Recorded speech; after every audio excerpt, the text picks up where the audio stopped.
Hello and welcome everybody. My name is Vicky Convey and I am part of the international department who is actually based in the UK. So I am the only person based in the UK who supports our international markets. I look after more of the European side. So being based in Wales, I do get to travel. Yay, I got to travel last year a little bit and more this year. Now a lot of the travel restrictions have been lifted. So I've worked with the company now for, gosh, 7 years. It's been an exciting 7 years. It's been an interesting last 2 years, as I think we've all experienced and how things have changed. But I think some things have been really beneficial, you know, how we have almost had to really embrace the technology and how lucky we are to record sessions like this and get the information to you. So we're going to really look at today a topic that I think you'll all be very familiar with and something that may sit very close to your heart, and that is the whole COVID. And we're really going to look at COVID and what impact it's had on the skin, because yes, it's had a huge impact on our lives, but what does it do to the skin exactly? So what does the virus do? What does the medications do? What does the jabs do? And how does the skin react? And, you know, what kind of advice can we give to our clients?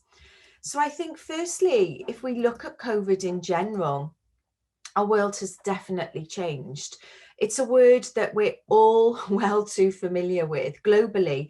You know, when I traveled this year, I think everybody was so excited that, you know, we could all be back together and we could almost, you know, start where we left off. But it has left its toll there, and it's still leaving its toll. You know, it's almost been a little bit like, you could say, a roller coaster ride. Within our industry, and I'm sure you've experienced a similar situation to what we have here in the UK, it's been open, closed. Yes, you can do clients. No, you can't do clients. And it's almost been like this roller coaster ride. And I don't know if you felt the same as I have at certain points where I've just said, stop, I just want to get off the ride now. I've had enough. But I think this is going to be a ride that we're continuing to go on. So it's something that we definitely are embracing within our lives and also more knowledgeable within our lives.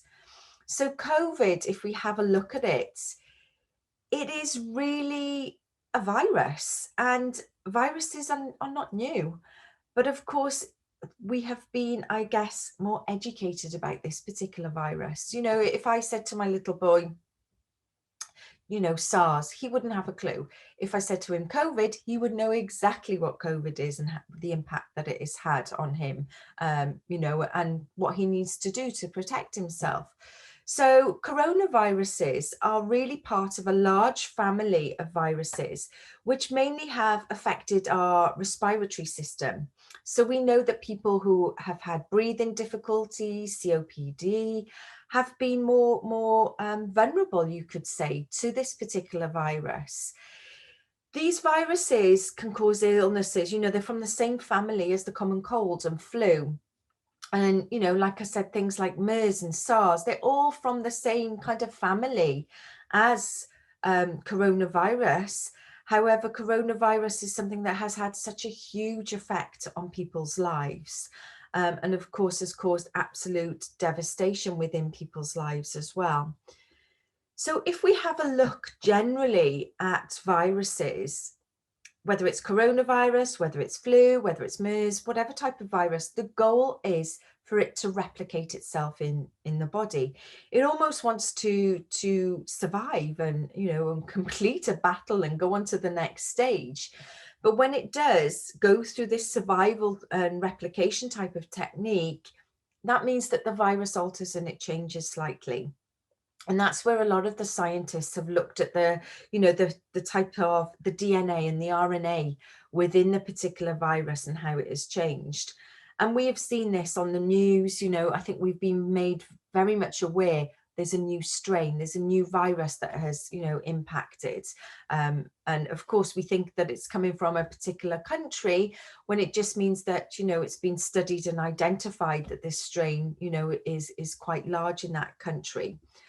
So the coronavirus that we've been dealing with and the different types of changes that it has gone through, or mutations, have been things like, the alpha that was detected in the UK, the beta that was detected in South Africa. And then you've got other different types of variants, the gamma, the delta, the Lambert, and you're going to see more and more of these, because that is what happens, with a virus. It is going to go through many different changes, many different defects, ultimately to just keep surviving. And that's what we're going to see.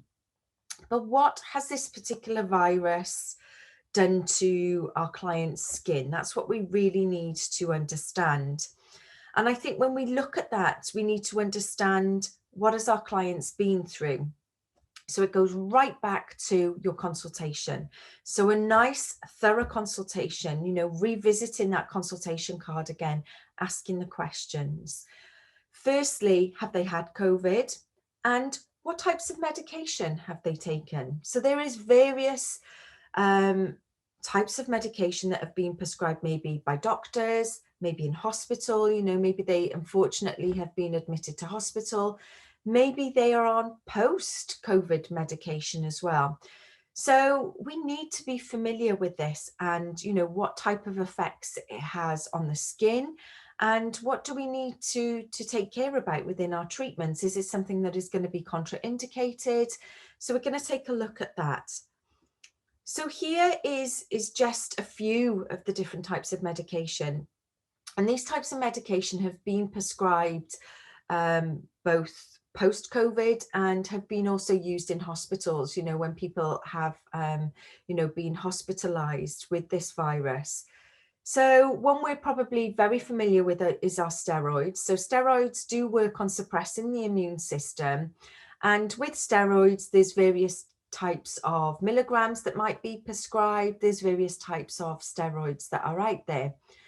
With steroids affecting the skin, we are familiar with this. We know that they may thin the skin, they may sensitize the skin, and ultimately, we need to be cautious that the health of the person as well, steroids, if they're prescribed for a long period of time, they can affect your liver. So other various types of medication that have been prescribed and approved, you can see, within COVID to be used, mainly work on almost like an autoimmune. So they mainly work on suppressing the immune system. There is things like blood thinners that have been recommended to use after hospital. And again, if you think of blood thinners and anticoagulation drugs, the effect they're going to have on your skin. So the fact, your skin healing, your skin sensitivity. And then, have your clients been taking a lot of the brands that we may be familiar with, like Nurofen, Advil, paracetamol, because of the virus, and to help, with the whole temperature and, helping to combat the virus. So we also need to be aware of the long-term effects if they've been taking these for quite a while. And of course, oxygen has been used, and that obviously is the most severe type of COVID, and some people are still unfortunately in hospital on oxygen therapy. The other support that maybe we need to advise our clients, or we also need to be familiar with, that they may be advised to take, is immune support with vitamins. So yes, you can have a natural look at things and a holistic look at things, and you might want to start to boost your immune system. Particularly, I know in the winter months there, and we'll be heading into autumn and winter here, where viruses and colds are more susceptible. So you might want to encourage your client to increase their vitamin C or increase their vitamin D. So vitamin C, we know, is a powerful antioxidant. You can take it in capsule, you can take it in effervescence. And probably the best piece of advice is very much like skincare. Look at the quality of the vitamins. Look at their delivery systems to ensure, that they're getting right to the targeted areas. Vitamin D, we know, is great for the skin.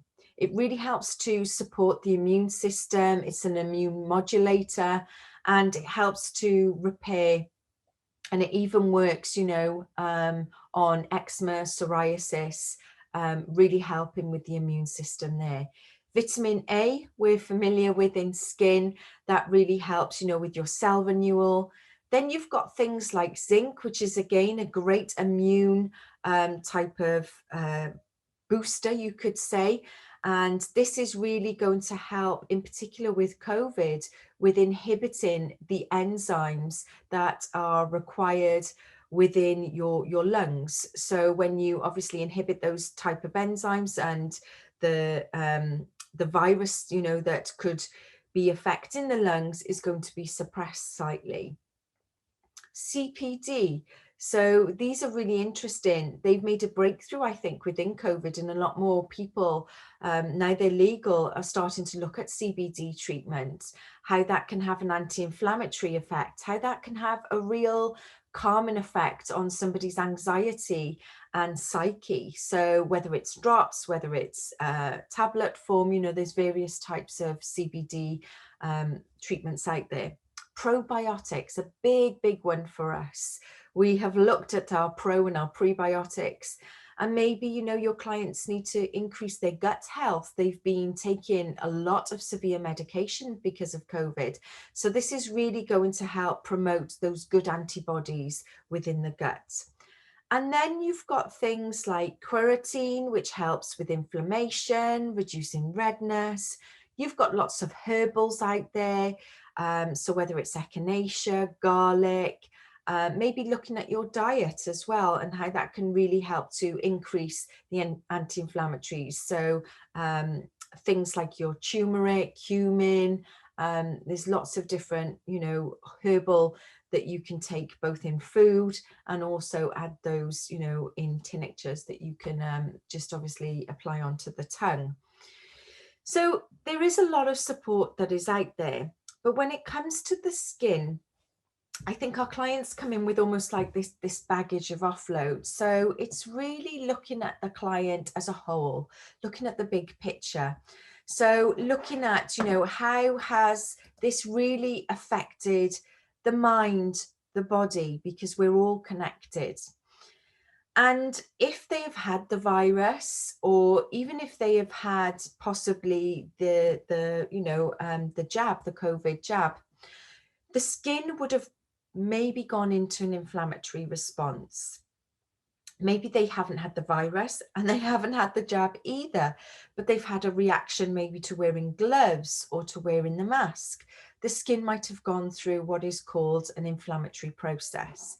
So what actually happens to our skin when we go through inflammation?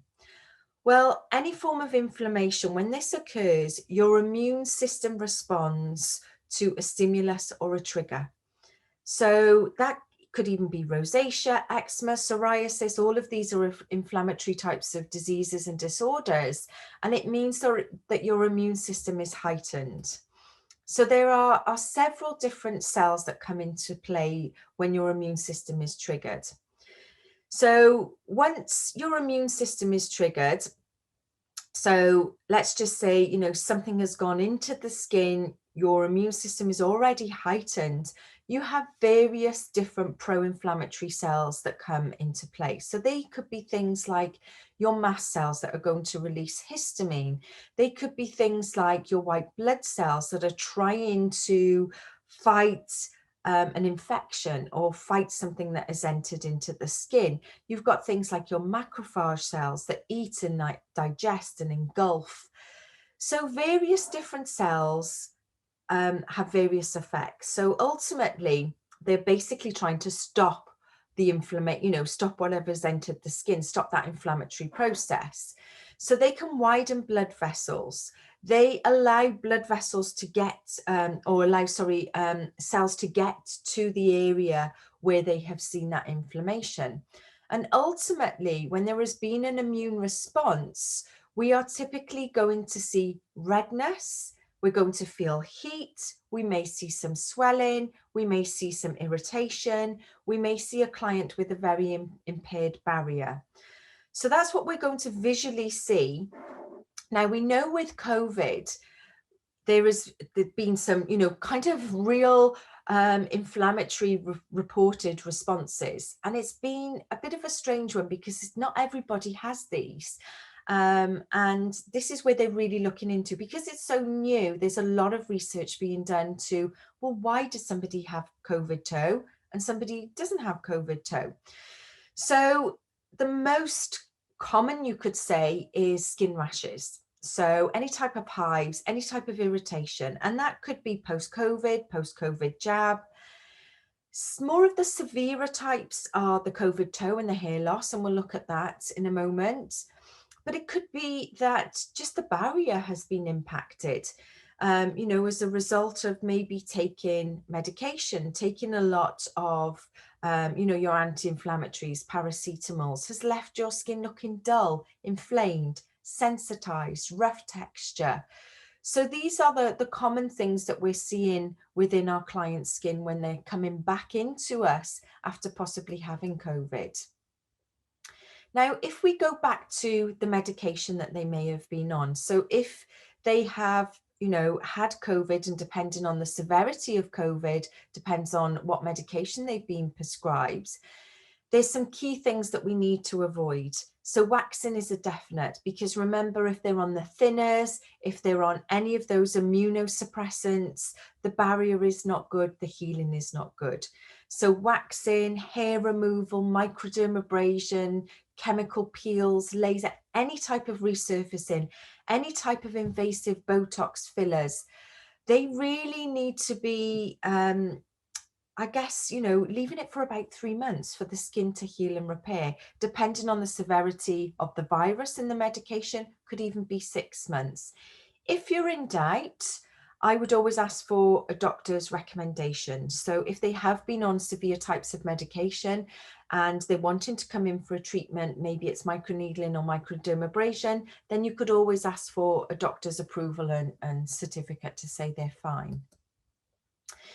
If we look at the medications that we spoke about already, we said steroids, they generally thin the skin, but long term, they can cause pigmentation. So we might see that a client is left with pigmentation later down the line. Maybe they had COVID last year and, they were prescribed steroids, and now we can see the pigmentation has started to occur.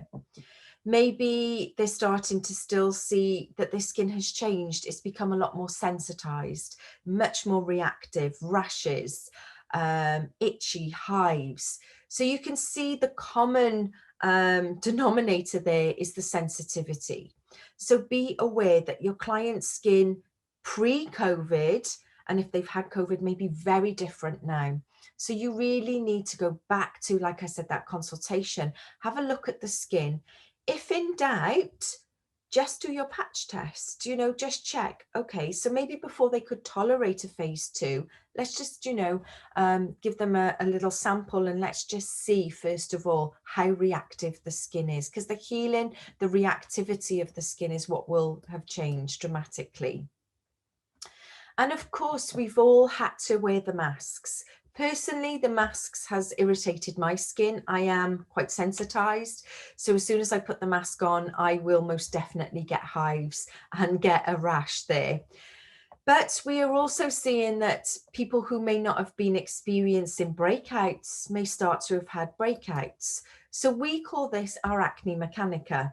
So again, a client's skin pre-COVID may be very different post-COVID because of the constant wearing of masks. Depending on their job, they may still be wearing masks. So it occurs because obviously you've got this lovely breeding environment for bacteria to live on. It's warm, it's moist, there's a lot of heat, there's a lot of friction. So breakouts love it. It's the environment for them to thrive on. Now, it could be that certain types of masks have also caused almost like a dermatitis. So dryness, sensitivity, chappedness around the nose, around the mouth.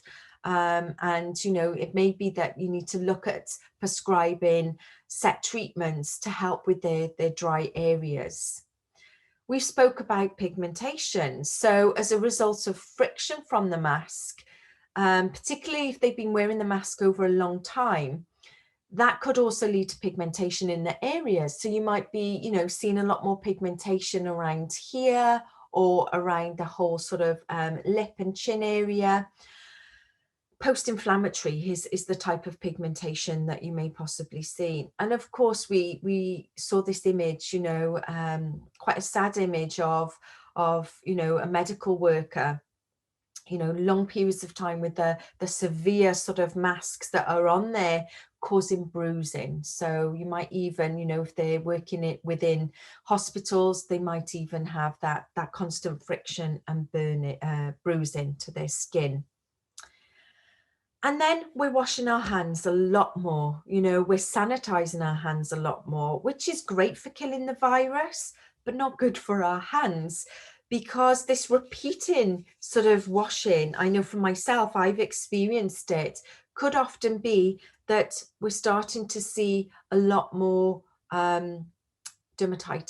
So indirect causes of skin disease. So we might see hand dermatitis. We might see facial dermatitis because of masks and, the goggles that have been worn, or maybe cirrhosis, which is extreme dryness, where you almost have that cracked, looks like the desert type of skin around the mouth, around the eye area. And of course, if you have had this particular illness, it could just exacerbate it even more. Now, the whole psychological side of it is also big. So, like I said, our brain, our skin is all connected. And yes, we can have this short-term stress, so I'm sure we all experienced it where, oh gosh, what is this virus? I'm not sleeping well. But if you think of the frontline workers, they've had almost like a long-term stress. And some people maybe who are still heavily involved, still caring for somebody who has COVID, they might have seen things like alopecia, baldness starting to creep in, things like eczema and psoriasis developing, chronic rashes. And this is because of long-term stressful environments that unfortunately may have left them with a type of atopic dermatitis or even baldness. So just to recap, there are various types of skin reactions that we may have had from using hand sanitizers and gloves. So it could be excessive dryness, inflamed skin, cracking, peeling, itchy, and of course, maybe the dermatitis. So COVID vaccines. So let's just touch on the COVID vaccine that's there. You might be an anti-vaxxer, you might have had the vaccine yourself, but I think this is also important to understand and to even ask. It's not on our consultation forms because obviously, they were developed a while ago, but I think this is an important question to ask your clients. Have they had the COVID vaccine? Have they had the booster? When did they have it? What were the effects did they see on their skin? So the most common type of effects and skin concerns that you can see post COVID vaccine is that some people suffer and some people don't. And again, it's that whole not really understanding how the immune system works and why some people are more susceptible to having, side effects and some aren't. So some people might say, I felt fine. Some people might say, I felt tired, headachy, I felt like I had the virus again. And you may possibly find that they're experiencing some skin issues after. Some people, very much like the virus, might have severe skin issues. So COVID arm, COVID toe, maybe facial swelling, maybe just general rashes and inflammation. And some people may have sailed through and not had anything. So all of these questions really need to be asked. How were they after the vaccine themselves? Did they feel ill? How was their skin? Did they notice any unusual measles type of rash? Did they notice any itching? Did they notice that their barrier was weak, their skin was drier? Because this is important. Depending on how long it's been, depends on how the skin has reacted and how is the skin now. You know, the skin will return back to normal after having the vaccine, but it's important to know, you know, what treatment you can do, what products possibly you need to change up within their routine. So this is just an overview of some common symptoms. So it could be the red bumps, urticaria is what it is called. So that is any types of unusual rashes, macropapular eruptions. So basically red rashes could be raised. It could even be conjunctivitis that they've seen. Some people have you know, displayed COVID toes, which is almost like a chilblain where you can see a discoloring, a red, purple, painful, itchy toes or hands as well. The most common, I would say, that I've heard of is the hives. So itchy hives, they kind of appear white and then they disappear. So they can also be described as wheals. Sometimes they're small, sometimes they're quite large, but they generally tend to disappear with hours. Obviously, they're quite itchy, so it's almost like a huge release of histamine in the area, and then your immune system has suppressed them. Some people might have even noticed some water blisters, but again, they're not as common as the hives. And in severe types of reactions to the jab, you've almost seen this type of fishing net or red-blue pattern appear on the skin. This tends to be with much more older people, and this is often linked with blood vessels. And again, it's your immune response, you know, your blood vessels, vasodilation and constriction, where there's been blockages trying to get, you know, white blood cells to the area, because technically your body's going to try and fight the virus, which is what you've had injected in. And then sometimes you can get the severe types of hair loss as well that we've spoke about. So what can we do to help? So awareness is a big one, like I said, consultation, being aware, how did their skin react? According to how their skin reacts, depends then what treatment you're going to do and what products you can change up. So if they noticed as a result of having COVID, post-COVID, post-jab, their skin was dry, dehydrated, barrier not great, that's where you're going to want to really focus on incorporating some key products. Maybe they don't need, you know, use pre and post. That would be my go-to. That would be my hero product. You know, get them to pop their pre and post underneath their moisturizer twice a day, underneath their booster. They will notice a huge difference. Maybe they're not exfoliating, so popping in that exfoliating enzyme twice a week, sloughing off the dead skin cells, maybe increasing their hydration. So super hydrating serum or the amazing ultra filler booster really plump the skin, especially if their skin is looking dull and tired post-virus. Even hyaluronic oil is a great one. Some people think, oh, it's an oil, we only need to use it in the winter months. No, if the skin is dehydrated, this is amazing. And you actually pop this on the top of your moisturizer. And then, of course, you've got your element barrier. So last to go on, protecting against all of those elements, really nourishing, reinforcing the barrier. So this is a lovely way to almost restore the skin post-COVID and post-jab.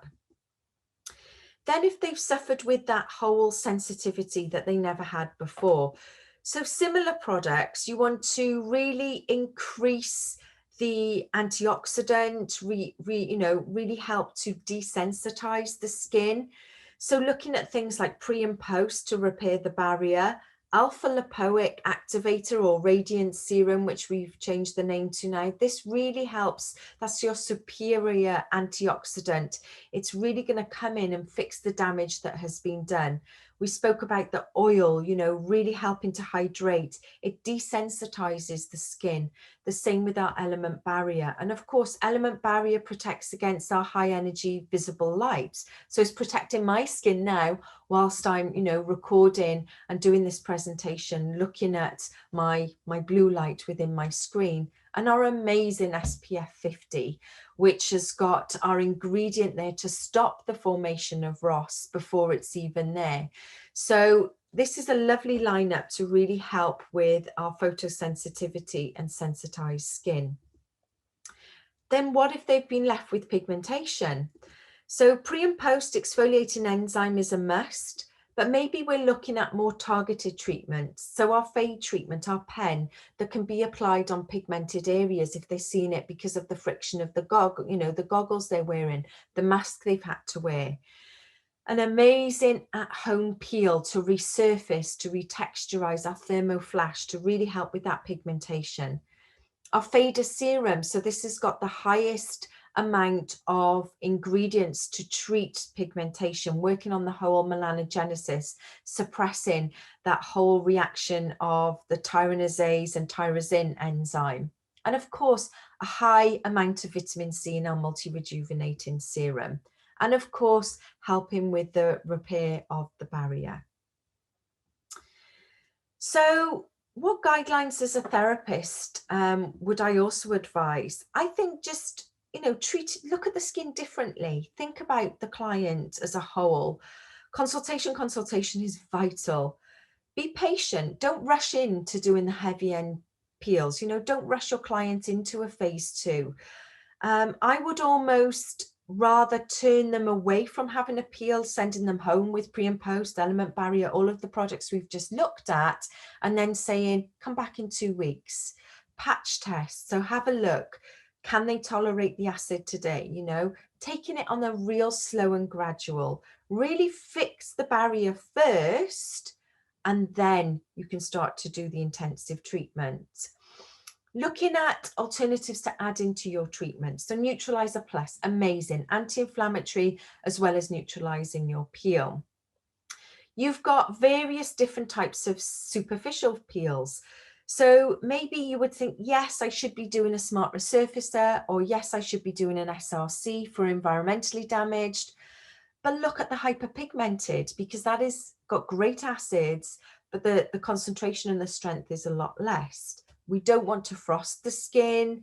We maybe want to space our treatments out further, and possibly, limit the time. So maybe we don't do for 5 minutes, maybe we don't do for 7, we do a lot less. So having that much more slow, patient approach with our client's skin. And I've put here, help the heel before you peel. So, really looking at the client as a whole, and maybe she's coming for a peel and she's got post-COVID skin, and that a peel would not be the most beneficial treatment for her, then perhaps you do an alternative therapy. If you're lucky enough to do things like head massage or aromatherapy or hot stone or reflexology, and you look at all of those de-stressing treatments, because coming from a COVID world has also left our clients with a lot of anxiety and stress. So anxiety tends to be a word used, to describe the worry, the fear. And I think this is what clients are still going through. We're trying to go back to an old world where we're, trying to almost do what we did pre-COVID. And that's left us very, very busy, very stressed, very anxious. So some advice you can give to your clients: go back to basics. If your client is feeling stressed, be kind, look at alternative therapies, look at prioritizing things in your lives, noticing what triggers stress and anxiety, and being kind to yourself. We've all been through a lot, and it's okay sometimes to say no, and it's okay sometimes to, want to get off that roller coaster. Mindfulness breathing is a great practice, and there's some amazing websites out there. Tips for coping with stress. So if they find the whole situation very stressful, if they're left with a lot of long-term stress, maybe they need to look at reducing caffeine, exercising, yoga, maybe just taking time out, being with family, friends, holidays, learning to say no, which is something that I definitely had to practice during COVID. And maybe it's the looking at alternative therapies, looking at ingredients, looking at your health and your lifestyle. So I've just put here, just to add in as well, you know, different teas that are out there. Maybe it's different forms of aromatherapy, essential oils to be burning, to be applying at night. Maybe it's, you know, helping to boost their immune system. So starting to take a lot of vitamins, looking at probiotics in food and in supplements. Maybe taking up a new exercise like yoga and meditation. Or maybe it's just taking time out and having that relaxing walk, and practicing that mindfulness, and practicing that whole DIY at home, and taking time out for yourselves. And as a therapist, I think looking at also treating that mind, that body and skin as one particular organ, and offering maybe some de-stressing treatments alongside a peel, particularly if you know that they've had COVID. So it's almost giving them a prescription for home and then a prescription for what you're going to do within your treatment room. So hopefully that's armed you with lots of information for post-COVID. I thank you so much for taking the time out, and I look forward to presenting some future topics for you, and I wish you all a wonderful day. Thank you very much, and goodbye.